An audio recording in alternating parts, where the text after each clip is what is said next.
یا مہدی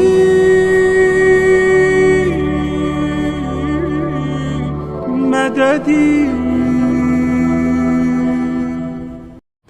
ہم بھی چاہے ہمارا رتبہ کوئی بھی ہو معاشرے میں، ہمیں اندر سے دیکھیں، انسان کے پاس کچھ بھی ہو، جو بھی چیز ہو، سب عطا ہوتی ہے، اندر سے کھوکھلا ہے آدمی.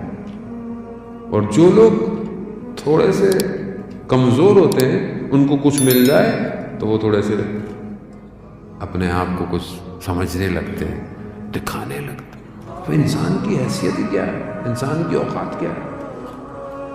انسان دیکھنے کو قرآن بھی کہہ رہا ہے کہ بعض معاملات میں انسان بہت ضعیف ہے، یعنی برداشت نہیں کر پاتا. بعض اوقات ظرف چھوٹا ہو تو انسان بہر اٹھتا ہے، کھوکھلا ہو جاتا ہے. تو یہ بہت ضروری ہے کہ ہم اپنے اندر اس صفت کو پیدا کریں.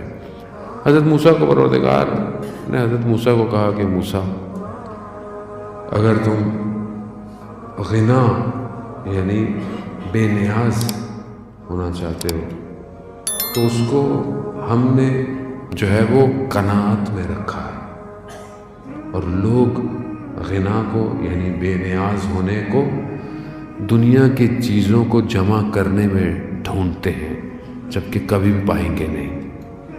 اب ہمارے حساب سے غنی کون ہے؟ کہ جس کے پاس بہت کچھ ہے، اور وہ گھر ہو یا دولت ہو یا ثروت ہو یا بہت ساری چیزیں، یہ بہت غنی ہے. جبکہ خدا کہہ رہا ہے کہ میں نے قناعت میں رکھا ہے، یعنی جتنی تمہیں ضرورت ہے وہ ہے، اس کے اندر نہیں ہے. انسان آج معاشرے کے اندر بھی ہے کہ یہ لے لو، وہ لے لو، حاصل کر لو. بے نیاز تھوڑی ہو سکتا ہے. اصل بے نیاز تو وہ ہے. ہم تو کچھ بھی کر لیں فقیر ہیں اور محتاج ہیں. قرآن کہہ رہا ہے انتم الفقراء الی اللہ، تم فقیر ہو، تم محتاج ہو خدا کی طرف. تو ہم جتنا بھی کر لیں ہم کچھ بھی نہیں کر سکتے.